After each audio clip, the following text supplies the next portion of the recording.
ایک بہت ہی دلچسپ اور سبق آموز ناول ہے دی الکیمسٹ۔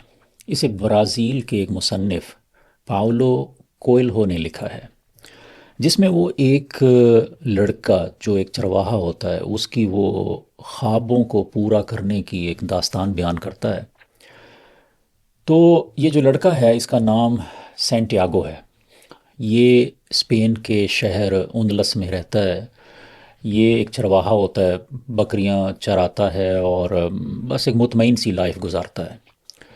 وہ شہر کے ایک پرانے گرجے میں، گرجا گھر، اس میں ایک درخت ہے، اس کے نیچے سو رہا ہوتا ہے تو اسے خواب آتا ہے۔ وہ خواب میں دیکھتا ہے کہ مصر میں اہرام کے قریب جو صحرا ہے اس میں خزانہ دفن ہے۔ تو وہ اس خواب کا ذکر ایک بڑھیا سے کرتا ہے، اور وہ بڑھیا اسے کہتی ہے کہ یہ خواب سچا ہے اور اسے اس خزانے کی تلاش میں نکلنا چاہیے۔ تو سینٹیاگو اپنے ریوڑ اپنا بیچ دیتا ہے اور کچھ پیسے اکٹھے کر کے وہ سفر پہ نکل پڑتا ہے۔ اب راستہ بڑا طویل ہوتا ہے، تو وہ اس سفر میں بہت سے مراحل سے گزرتا ہے۔ اس میں وہ ایک جگہ ایک کرسٹل فروش ہوتا ہے، اس کی دکان پہ کچھ وقت کام کرتا ہے پیسہ کچھ جمع کرنے کے لیے۔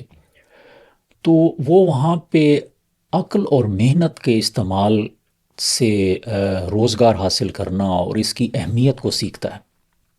اسی طرح پھر اسے ایک برٹش جو ایلکمی کیمیا دان ملتا ہے، جو کہ سونا بنانے کے طریقوں پر کام کر رہا ہوتا ہے۔ تو وہ اسے کچھ کیمیا اور سائنس کی ایسی ایسی چیزیں وہ اسے سکھاتا ہے جو کہ سینٹیاگو کو پہلے بالکل اس کا علم نہیں ہوتا۔ اور پھر اسے ایک دانا شخص ملتا ہے جو کہ وہی ہے جس کا نام دی الکیمسٹ رکھا ہوا ہے اس مصنف نے۔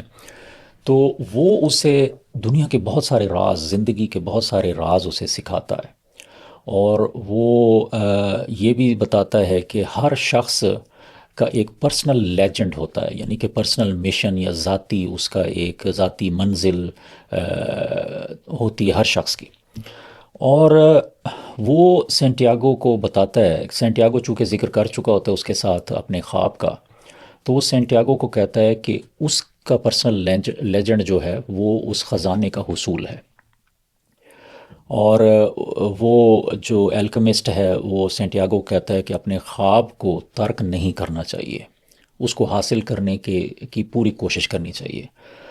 تو سینٹیاگو وہاں پہ بڑے مشکل حالات سے بھی گزرتا ہے۔ وہاں پر قبائل کی کوئی جنگ بھی چل رہی ہوتی ہے جہاں پہ بڑے خطرات بھی ہوتے ہیں، لیکن وہ ان سب سے بچتے ہوئے نکلتا ہے، اور یہ جو الکیمسٹ ہے وہ اس کی مدد بھی کرتا ہے۔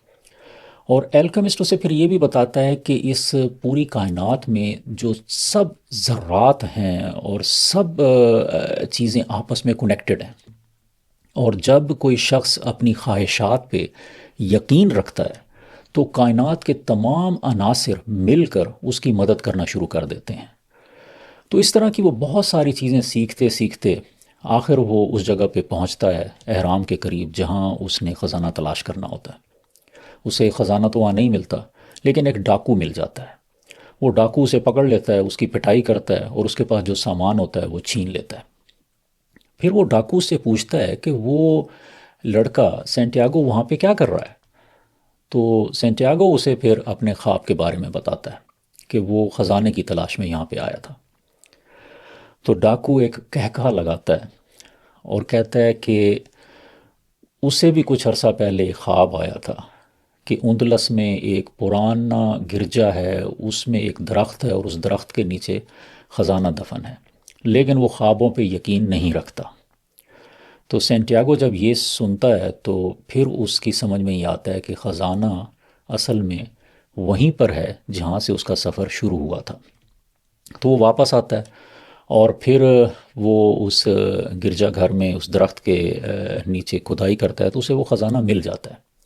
لیکن اس وقت تک اس کے لیے اس خزانے کی اہمیت اتنی نہیں رہتی، کیونکہ اس کی سمجھ میں یہ آ جاتا ہے کہ جو اس کے لیے جو اصل خزانہ تھا وہ اس کا وہ سفر تھا، جس میں وہ زندگی کے کتنے ہی راز پا لیتا ہے، زندگی کو کتنے قریب سے دیکھتا ہے، اور روحانیت کے کتنے تجربات کرتا ہے۔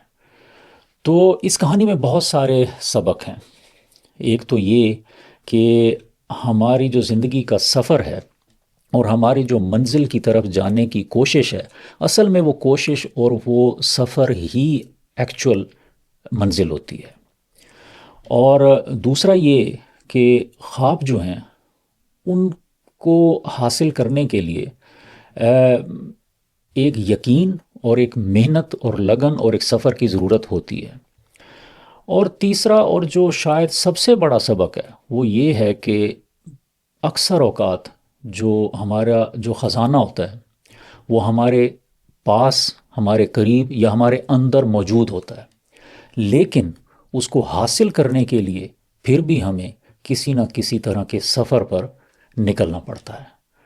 تو بڑی دلچسپ کتاب ہے، بڑا دلچسپ ناول، پڑھ کر بہت مزہ بھی آیا اور بہت کچھ سیکھنے کو بھی ملا۔ تو اس طرح کے ناول بہت کم لکھے جاتے ہیں، تو اگر موقع ملے تو اسے پڑھنا چاہیے اور اس سے حاصل ہونے والے سبق کو اپنی زندگی میں بھی اپلائی کرنا چاہیے۔ تو مجھے اپنی دعا میں یاد رکھیں۔ السلام علیکم۔